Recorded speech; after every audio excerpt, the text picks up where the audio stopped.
바울의 선택은 과연 옳았던 것일까요? 성령의 감동을 받은 사람들이 바울에게 예루살렘에 가면 안 됩니다 라고 여러 번 만류했습니다. 적극적으로 막았었습니다. 바울도 예루살렘에 가면 환난과 결박이 기다리고 있다는 사실을 알고 있었습니다. 그럼에도 불구하고 바울은 예루살렘으로 가기로 결심했습니다. 그것이 바울의 고집이었을까요? 아니면 순종이었을까? 지난 시간 이 문제에 대해서 고집인가 순종인가라는 제목으로 말씀을 살펴보았습니다. 우리가 어떤 것을 선택해도 하나님 그 선택 가운데 하나님 뜻을 이루어 가십니다. 그것은 틀림없습니다. 그런데 왜 바울은 예루살렘으로 가기로 고집했을까? 아니면 말씀에 순종했을까? 어찌됐든 바울은 우여곡절 끝에 예루살렘에 도달하게 됩니다. 오늘 본문에 이르죠. 17절 예루살렘에 이르니 써 있습니다. 바울은 역시 예상했던 대로 예루살렘에서 사람들의 저항을 받게 됩니다. 소위 율법과 전통을 중요하게 여기던 유대주의자들, 그들의 비난을 받게 됩니다. 바울은 이러한 반대자들의 저항에 어떻게 반응을 하였을까? 그리고 이 사건을 통해서 우리는 무엇을 배울 수 있을 것인가? 그런 내용들을 오늘 살펴보려고 합니다. 여러분의 삶의 현장 속에서 오늘 말씀을 통해서 각자에게 주시는 은혜가 있으시기를 주님의 이름으로 축원합니다. 자, 예루살렘에 도착했더니 거기서 야고보와 장로들을 만나게 됩니다. 18절입니다. 그 이튿날 바울이 우리와 함께 야고보에게로 들어가니 장로들도 다 있더라. 야고보는 당대 예루살렘 교회 담임 목사님이에요. 그리고 예루살렘 교회 지도자들을 바울과 선교팀이 만나게 되었다, 이렇게 성경은 말씀하고 있습니다. 예루살렘 교회 지도자들은 바울과 선교팀원들에게 요즘 예루살렘의 분위기를 알려주었습니다. 예루살렘의 분위기가 바울에게 썩 좋지 않음을 바울은 듣게 됩니다. 그것은 바울에 대한 헛소문 때문이었습니다. 21절 보시면 바울에게 얘기하는 겁니다. 내가 이방에 있는 모든 유대인들을 가르치되 모세를 배반하고 아들들에게 할례를 행하지 말고 또 관습을 지키지 말라 한다함을 그들이, 율법의 열성적인 유대인들이 들었다, 이렇게 알려주었습니다.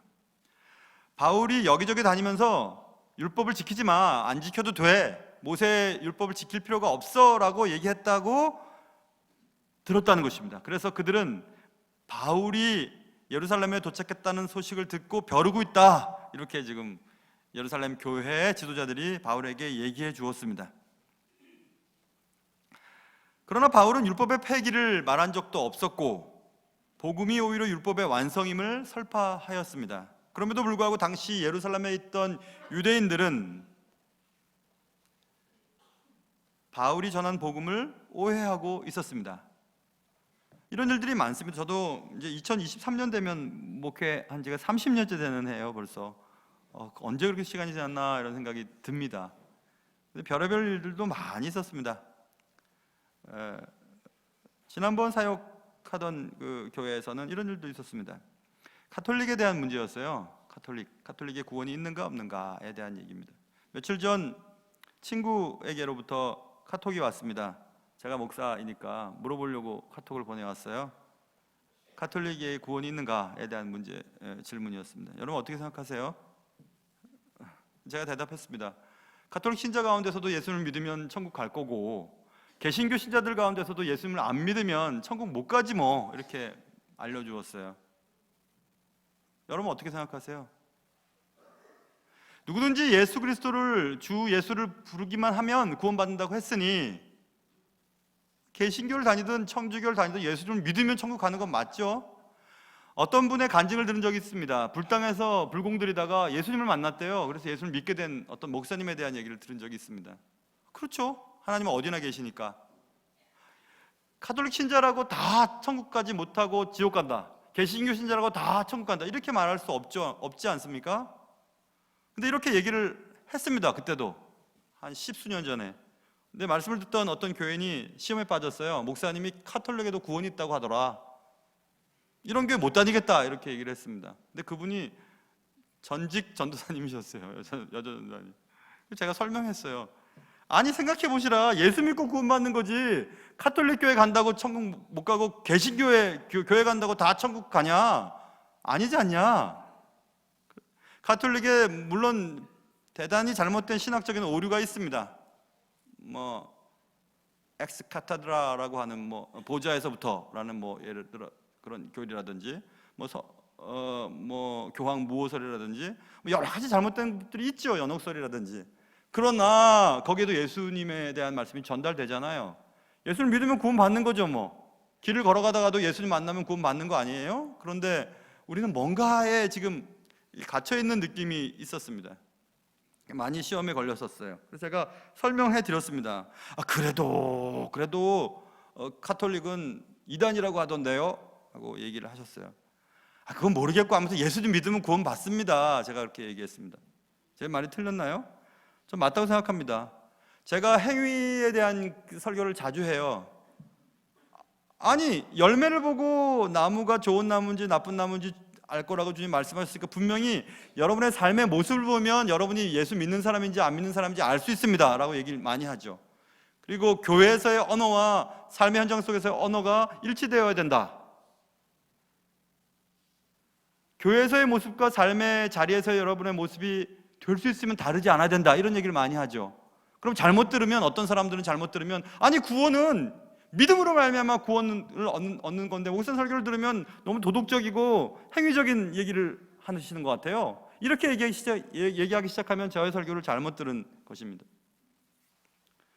행위와 구원의 상관성에 대한 부분은 분명해요. 구원받은 자는 행위가 달라져요. 행위가 달라지지 않으면 구원받지 않았으면 틀림이 없어요. 그렇다고 해서 그것이 믿음으로 말미암아 구원을 받는다라고 하는 대전제에 심각한 침해를 주는 내용들이 아니에요. 분명히 예수님 말씀하셨으니까. 그런 오해를 우리가 할 때가 많이 있습니다. 신앙생활 하면서 교회에서 예전부터 내려오는 전통에 얽매여서 우리 교회는 이런 적이 한 번도 없습니다, 이렇게 얘기를 하거나 성경과는 상관없는 어떤 전통, 교리, 사람들의 구전을 통해서 그것이 그런 줄 알고 믿고 살아가는 경우들이 매우 많습니다. 지금 바울에게는 이런 문제가 생긴 겁니다. 바울이 분명히 복음 안에서의 자유가 있으니 율법의 조항을 지키는 것으로 천국 가는 것이 아니라 복음이 우리를 자유케 한다라고 하는 얘기를 했던 것입니다. 그런데 그것을 알아듣지 못했어요. 바울은 예루살렘에 도착하자마자 이 문제를 당장 해결해야만 했습니다. 바울은 매우 당황스러웠습니다. 아니, 내가 언제 조상들의 규례와 율법을 파기토록 말했던가? 사람이 살아가다 보면 누구나 다 이런 일을 당하게 됩니다. 내 말을 왜곡하여 전달하는 사람들 때문에 오해를 받게 됩니다. 내 말을 오해하여 헛소문이 나기도 하고요, 하나님의 일을 할 때는 더 그렇습니다. 하나님의 일을 한다고 모든 사람들이 다 나를 좋아하고 다 내 편이 되어주지는 않습니다. 바울은 오히려 하나님을 알기 전에, 예수님을 알기 전에 그에게는 많은 동료들이 있었습니다.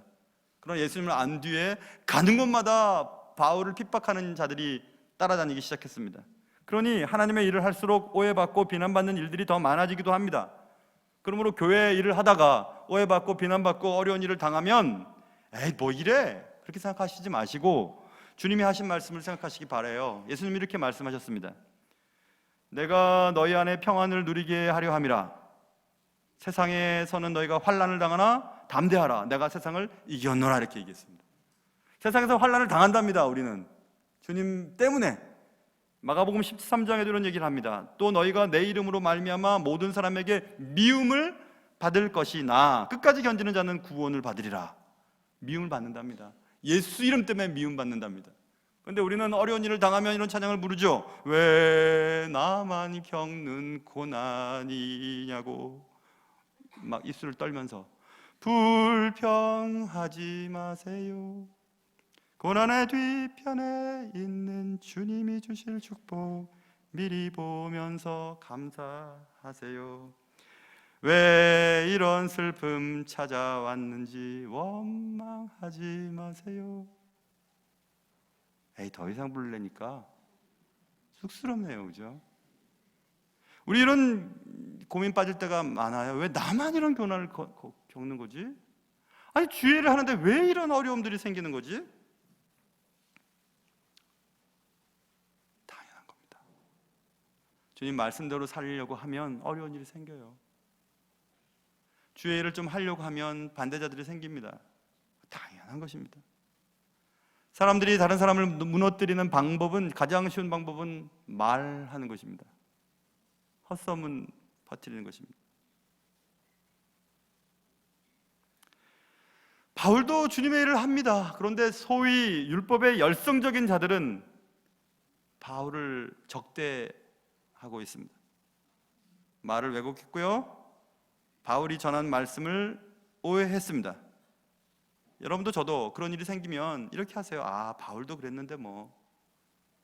그리고 하나님의 일을 하는데도 죽도록 힘을 다해서 하는데도 반대자들이 생기면, 그래, 예수님 말씀하신 것처럼 올 것이 왔구나, 이렇게 생각하시면 됩니다. 그래야 끝까지 견디고 구원받는 여러분과 저의 삶이 되시기를 주님의 이름으로 축원합니다. 자, 그래서 예루살렘에 퍼져있던 헛소문 때문에 바울은 지금 공경에 처했으면 어떻게 하면 좋지? 바울뿐만이 아니었습니다. 예루살렘 교회 지도자들은 이 문제 때문에 난감해했습니다. 22절 보십시오. 그러면 어찌할꼬 그들이 필연 그대가 온 것을 들으리니. 바울, 네가 예루살렘에 온 것을 열성적인 유대주의자들, 바울의 말을 왜곡하여 바울을 반대하고 핍박하려고 했던 유대인들이 그 소식을 들었을 텐데 어떻게 하면 좋지? 라고 지금 고민에 빠졌습니다. 그리고 머리를 맞대면서 상의를 했습니다. 상의한 후 한 가지 방법을 생각해내었습니다. 그 아이디어는 이것이었습니다. 23절입니다. 우리가 말하는 이대로 하라. 서원한 네 명입니다. 우리에게 있으니 그들을 데리고 함께 결례를 행하고 그들을 위하여 비용을 내라. 머리를 깎게 하라. 그러면 모든 사람이 그대에 대하여 들은 것이 사실이 아니고 그대도 율법을 지켜 행하는 줄로 알 것이라. 이렇게 얘기했습니다. 얘기는 이런 겁니다. 네가 율법을 지키지 않아야 된다고 말을 하고 다녔다고 들었다는데, 그래서 네가 율법을 파기하는 자라고 얘기하는데, 네가 율법을 적극적으로 지키는 모습을 그들에게 보여주어라. 그러면 그들의 오해가 풀릴 거다. 이렇게 얘기를 했습니다. 맞죠?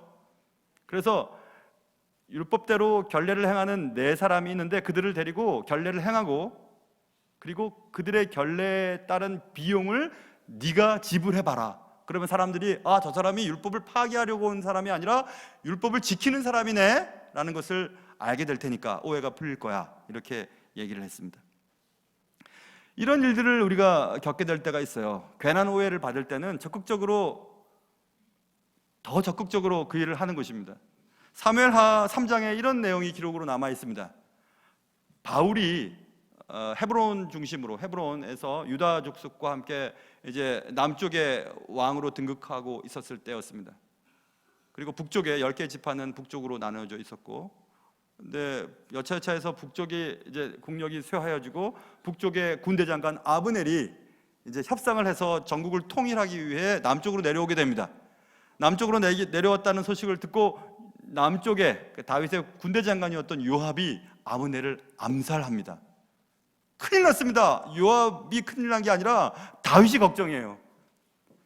자기 나라 군대 장관이 남쪽으로 내려가서 협상을 맺다가 암살당했다는 소식을 북쪽 사람들이 들으면 난리가 나죠. 그래서 다윗이 했던 것은 죽은 아브넬을 거대하게 아주 정성을 다해서 장사를 치릅니다. 그리고 아브넬을 위하여 노래를 짓습니다. 그리고 통곡을 합니다. 그러자 사무엘하 3장 37절에 보면 모든 사람들이 다윗이 그 짓을 하지 않았다는 것을 알게 되었다는 얘기가 써 있어요. 그래서 나라가 편안해집니다. 뭐 그런 겁니다. 바울이 율법을 파기한다고 외치고 다니는데, 아니다, 바울, 네가 율법을 더 적극적으로 지킨다는 모습을 그들에게 보여줘 버리면 끝난다. 이렇게 얘기를 했던 것입니다. 좋은 아이디어죠. 바울은 처음 예루살렘 교회 지도자들의 제안을 들었을 때 마음이 불편했을지도 모르겠습니다. 왜냐하면 꼭 그렇게 해야만 돼? 옳은 것은 옳은 거잖아. 복음은 자유를 가져다 주는 건데 왜 굳이 율법을 지킴으로 하나님의 뜻을 이룬다는 그 절차를 밟아야 되는 거야? 꼭 그렇게 할 필요가 있어? 율법의 조항을 그렇게 문자적으로 지켜야만 천국 간다는 게 맞아? 아니잖아. 분명히 복음으로 말미암아 자유를 얻게 되었잖아. 그런데 왜 이렇게 해야 되지? 이렇게 생각할 수도 있었을 것입니다. 그런 문제 앞에서 여러분은 어떻게 하시겠어요? 우리 교회 오기 전에 안양에서 목회할 때 어떤 남자 집사님이 세례식이 가까워왔을 때 저를 찾아왔어요. 집사님이 목사님 한 가지 고백할 게 있다고. 뭐라고 얘기해 보시라고. 목사님, 이번에 세례식에 내가 세례를 또 받아야 되겠다고. 아니, 세례를 받았기 때문에 집사님인데 무슨 또 세례를 받냐고. 사실은요, 제가 군대 생활 때 세례를 받았는데요, 많은 사람들이 모아놓고 목사님들이 와갖고 막 그냥 물을 막 인지고 하는데 내가 물이 안 묻었다고. 그때 머리에 물이 안 묻어갖고 세례를 받은 건지 안 받은 건지 모르겠다고. 계속 그게 마음에 걸렸다고. 그러면서 껄쩍지근하다고, 거시기하다고 하면서 저한테 이번에 세례를 받게 해달라는 거예요. 제가, 여러분, 세례는 한 번 받으면 끝나는 겁니다. 다시 세례 주는 것을 재세례파라 그래서 예전에 이단이었어요. 그들이 원하는 방식과 절차에 따라서 세례를 받자는 건 다 무효다. 예를 들면 이런 거죠. 침례교나 오순절파 쪽의 세례는요, 침례를 받아야 돼요. 침례는 물속에 잠기는 거예요. 침례탕이 다 있어요. 교회마다 목욕탕 같이 생긴 거 다 들어가야 돼요. 우리처럼 머리에 잠깐 이렇게 하는 것은 껄쩍지근한 거예요. 안 돼요. 말이 안 되잖아요, 사실은. 그러면 사막이나 물이 없는 곳에는 그러면 저만큼 물 받으려면 어떻게 하게요? 그럼 세례는 어떻게 주게요? 근데 그런 전통이 있다는 겁니다. 제가 미국 처음 가서 다닌 학교가 롤던 베프티스트 텔라지컬 세미나리예요. 그 베프티스트는 침례교도죠, 그렇죠? 미국에서는 장로교보다 침례교가 훨씬 더 왕성하거든요. 대표적인 서던 베프티스트가 있고 노던 베프티스트가 있어요. 남침례교단이 있고 북침례교단이 있어요. 북침례교 교단 소속 학교에서 공부를 했어요. 기독교 교육이 강하거든요, 거기가. 학교에서 어떤 제안이 왔습니다. 북침례 그 재단에서 전액 장학금을 줄 테니까 당신이 장로교 목사지만 다시 침례를 받으면 전액 장학금을 준다는 그런 이상한 유혹이었어요. 침례교 목사. 제가 어떻게 했겠어요? 안 하죠. 세례 받았는데 뭐하러 또 침례를 받아요? 돈이야 뭐 하나님이 다 있는 건데. 그런 전통이 남아 있어요. 한국 교회나 모든 교회 속에. 이거 아니면 안 된다는 거죠. 거시기 하다는 거죠.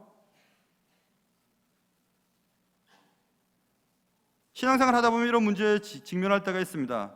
왜 꼭 그래야만 되는 거야? 왜 저 사람도 저렇게 목을 매지, 저기에? 목숨을 걸고 왜 따지지? 저런 사람의 노름에 내가 꼭 춤을 춰야 할 필요가 있을까? 나만 괜찮으면 괜찮은 거지 하고 안 해도 돼요. 바울도 안 해도 됐습니다. 내가 뭐하러 합니까? 복음에 자유가 있는데 율법의 조항을 지키는 것을 꼭 보여줘야 될 필요가 있습니까? 하나님은 살아계신데. 이렇게 할 수도 있었습니다. 한국 교회도 그런 거 많잖아요, 여러분. 제가 우리 노예 소속 교회에 설교를 하러 가는 경우가 있죠. 혹은 뭐 우리 노예 소속이 아닌 교회 설교나 강의하러 갈 때도 있고요.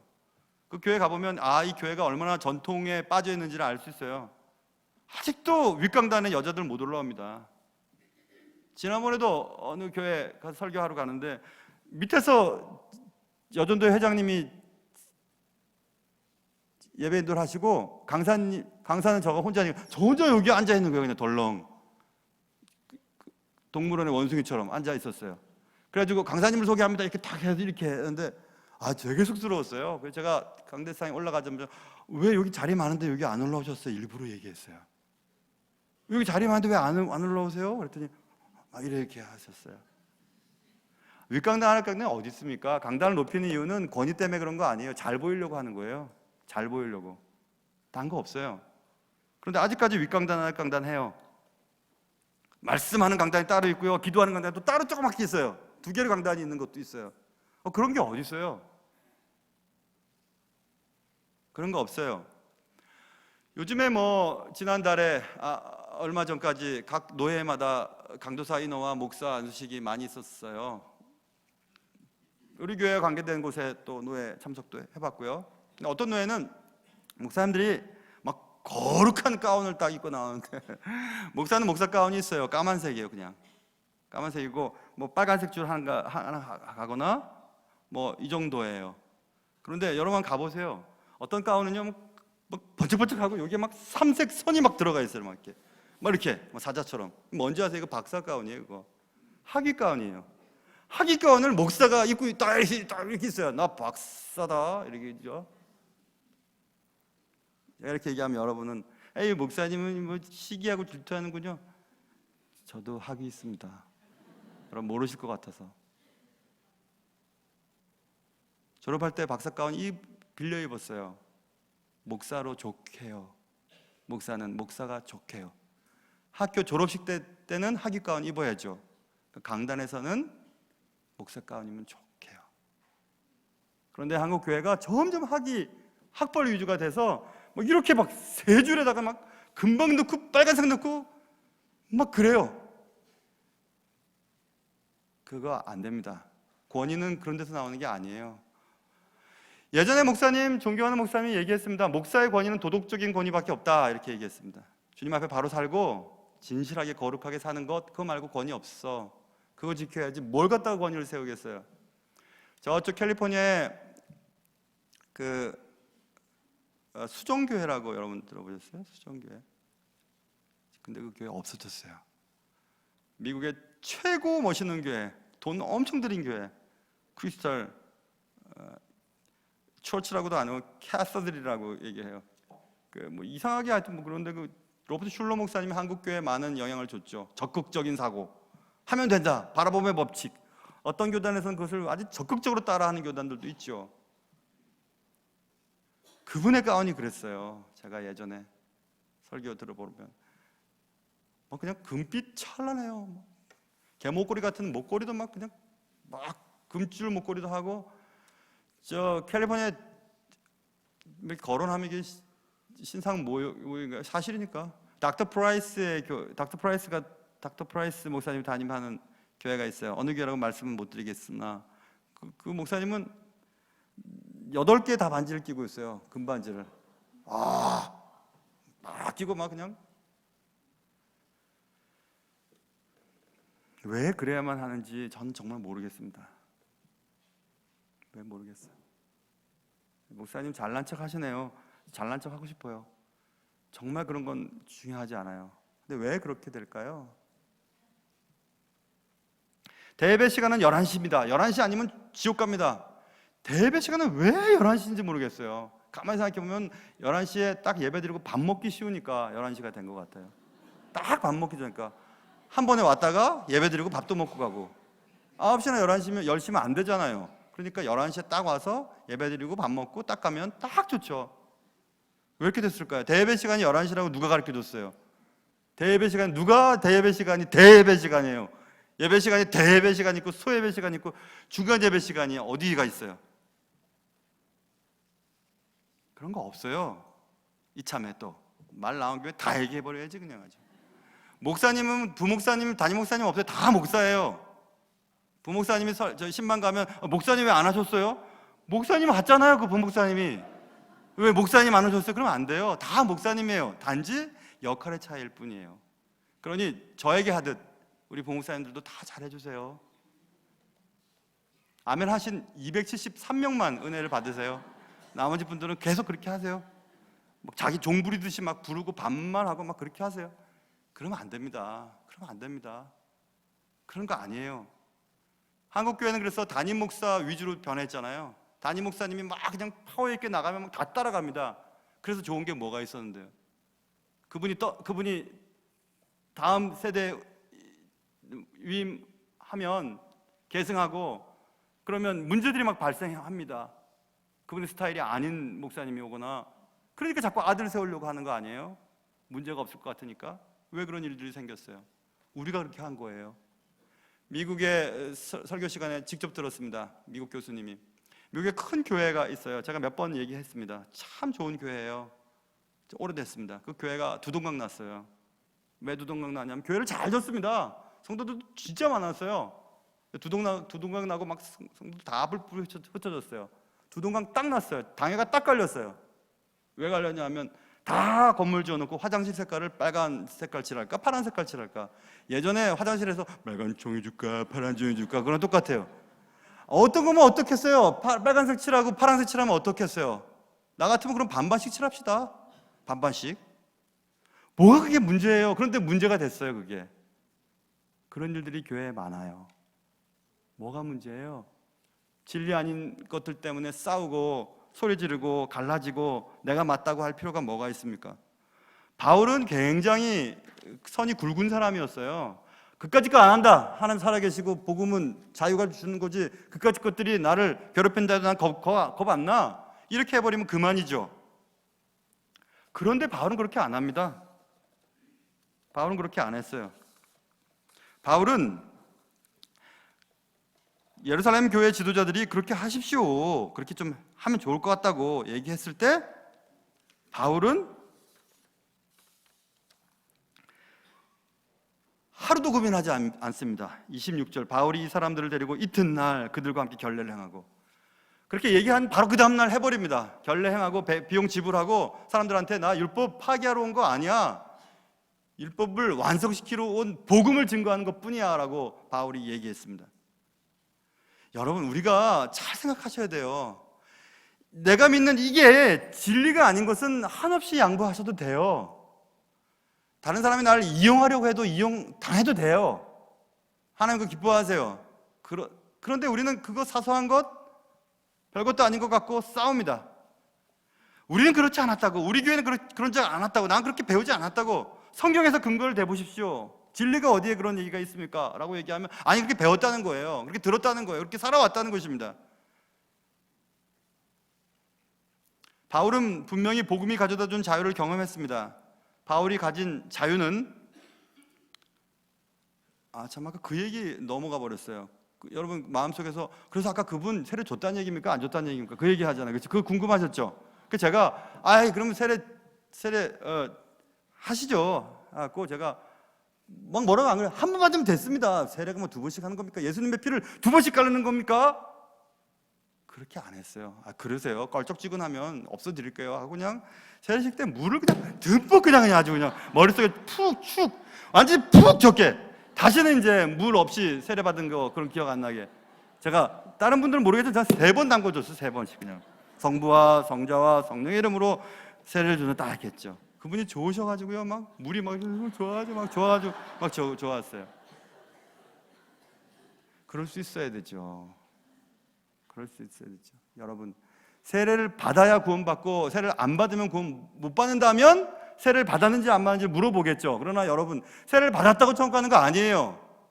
세례를 안 받았다고 천국 못 가는 것도 아니에요. 단지 세례를 줌으로 공교회 앞에서 나는 신앙을 지키겠다고 고백하는 거예요. 마치 결혼식 하는 것처럼. 결혼식장에서 교회에서나 결혼식을 안 하고 그냥 살고 혼인신고 하면 되죠. 법적으로 결혼하면 되는 거잖아요. 근데 왜 우리가 결혼식을 하는 거예요? 양가 부모님들과 사람들 앞에서 내가 이 사람과 결혼을 하고 새롭게 출발합니다. 보십시오. 증인이십니다. 여러분들 때문에 내가 더 열심히 살겠습니다. 라고 하는 거잖아요. 그게 세례거든요. 근데 그런 거 갖고 쌀 필요 없다는 얘기입니다. 침례냐 세례냐? 사막에서 그럼 물을 어디까지 끼얹어야 되냐? 목까지 담그면 되냐? 머리까지 잠궈야 되냐? 물까지 흘러야 되냐? 물이 안 튀었는데 그럼 세례를 받은 거냐? 아닌 거냐? 그렇게 쌀 필요 없어요. 마음이 껄쩍지근하면 하면 되는 거예요. 바울은 사소한 일, 구원의 핵심과는 크게 상관없는 일, 그따위에 목을 매지 않습니다. 바울은 더 이상 작은 일, 중요하지 않은 일, 생명 아닌 것에 매이는 노예가 아니었습니다. 바울은 사소함에 목숨을 거는 가벼운 사람들과 함께 휩쓸려 다니지 않았습니다. 바울은 믿고 그대로 행동했던 분명한 원칙대로 행동했습니다. 그 원칙은 고린도 교회에 보낸 그의 서신에서 잘 알 수 있습니다. 바울이 이렇게 얘기합니다. 나는 자유롭다. 그런데 사람들에게, 모든 사람에게 종이 되었다. 왜 그런지 아냐? 그들을 얻기 위함이었다. 그러면서 그가 얘기합니다. 내가 유대인같이 된 것은 유대인들을 얻고자 함이요, 율법 아래에 있는 자같이 된 것은 율법 아래에 있는 자들을 얻고자 함이라. 율법 없는 자같이 된 것은 율법 없는 자들을 얻고자 함이라. 내가 약한 자와 같이 된 것은 약한 자들을 얻고자 함이라. 내가 여러 사람에게 여러 모습이 된 것은 아무쪼록 몇 사람이라도 구원하고자 함이었다. 이렇게 얘기합니다. 맞아요. 구원이 제일 중요한 거예요. 진리가 제일 중요한 거예요. 그것을 전달하기 위해서 나는 어떻게 해서 상관없어. 다른 사람이 오해하든 그럼 오해를 풀어줄게. 다른 사람이 뭐라고 얘기하면 그렇게 해줄게. 그거는 구원과는 상관없는 일이니까 얼마든지 그렇게 할 수 있어. 화장실을 빨간색을 칠하든지 파란색을 칠하든지 노란색을 칠하든지 상관없어. 마음대로 하십시오. 그러나 진리, 구원에 대한 것은 양보할 수 없습니다. 이렇게 바울이 얘기한 겁니다. 근데 우리는 진리는 던져두고 진리도 모르면서 진리 아닌 것들에 목을 매는 경우들이 되게 많아요. 교회가 갈리고 교회가 시끄럽고 사람들마다 싸움이 나는 것은 진리 때문에 싸움 나지 않아요. 나 자존심 건드렸어. 그렇게 말했어. 나를 그렇게 오해했어. 오해하면 어때요? 헛쓰고 헛소문 나면 어때요? 사람을 살릴 수만 있다면 얼마든지 할 수 있어야 합니다. 본문을 읽으면서 어떤 시를 접하게 되었습니다. 그 시는 미국 시인이에요. 에드윈 마크햄이라고 하는 분의 시였어요. 그 시집을 사고 싶었는데 살려고 그랬더니 또 비쌌어요. 그래서 그냥 어떻게 하면 좋을까 하고 있다가 도서관을 어떻게 뭐 가입해서 전자책으로 받으면 무료로 볼 수 있다는 것 때문에 서대문 도서관에도 막 다니고 그랬습니다. 대출증 만들고 전자 도서로 보려고. 에드윈 마크햄의 원이라고 하는 시예요. 원, 동그라미요. 원. 근데 원래 제목은 outwit라고 하는, outwit는 뭐뭐보다 한 수 위라는 뜻이잖아요. 그래서 그 outwit에다가 과거형 붙어서 out, witted. 그래서 outwitted, witted라고 발음하면 되죠. 뭐보다 한 술 더 뜨다, 한 수 위라고 하는 시예요. 그 시는 이렇게 시작됩니다. 그는 원을 그려 나를 밖으로 밀어냈다. 자, 보세요. 어떤 사람이 나를 밖으로 밀어내려고 자기 이렇게 자기 편만 이렇게 딱 원을 그려낸 거예요. 그러면서 이 사람 바깥으로 밀어버렸어요. 그는 원을 그려 나를 밖으로 밀어냈다. 그리고 나에게 온갖 비난을 퍼부으면서 그러나 나에게는 사랑과 극복할 수 있는 지혜가 있었다. 나는 더 큰 원을 그려 그를 안으로 초대했다. 기가 막히시죠? 나를 제외하고 나를 배척하고 나를 비난하는 어떤 사람들의 원 바깥에서 나는 그 사람과 싸우려고 하지 않고 그냥 아예 큰 원을 그려서 그냥 그를 내 안으로 포함시켜 버린 겁니다. 1부 예배 때 그랬는데도 2부 예배 때도 역시 마찬가지. 나는 굉장히 감동을 받는데 여러분 뭐 그런 거 갖고 그렇게 감동을 받으시냐고. 난 이거 또 읽고 읽었어요. 또 읽었어요. 한 수 위, 뭐뭐보다 아까 outwit라고 하는 것은 뭐뭐보다 한 수 위 혹은 뭐뭐보다 지혜롭다 이런 뜻을 가지고 있는 단어거든요. 뭐뭐보다 지혜가 낫다, 뭐뭐보다 머리가 낫다 이런 뜻이에요. 진짜 지혜로운 사람은요, 다른 사람이 나를 배척해도 그를 품어버리는 겁니다. 이렇게 품어버리는 거예요. 내 안으로 품어버리는 거예요. 그러면 문제가 딱 끝나버려요. 너 그랬으니까 나도 그런다 하면서 싸우다 보면 사소한 문제 때문에 싸우고 사소한 것에 목숨을 거는 가벼운 사람으로 전락해버려요. 나는 어떤 사람일까요? 여러분 어떤 사람일까요? 사소함에 목숨을 거는 가벼운 사람은 아닐까요? 마치 예수를 안 믿는 사람처럼 말입니다. 기도하겠습니다. 하나님 아버지, 사소함에 목숨을 걸며 크게 소리 지르며 발끝을 높이 들며 네가 틀렸다 내가 틀렸다 하며 싸우는 때 하나님은 저 위에서 아직도 내 마음을 모르니 율법의 조항을 지키느라 누구를 밀어내고 누구를 대적하며 비난했던 그들을 품을 수 있는 큰 원을 그렸던 바울,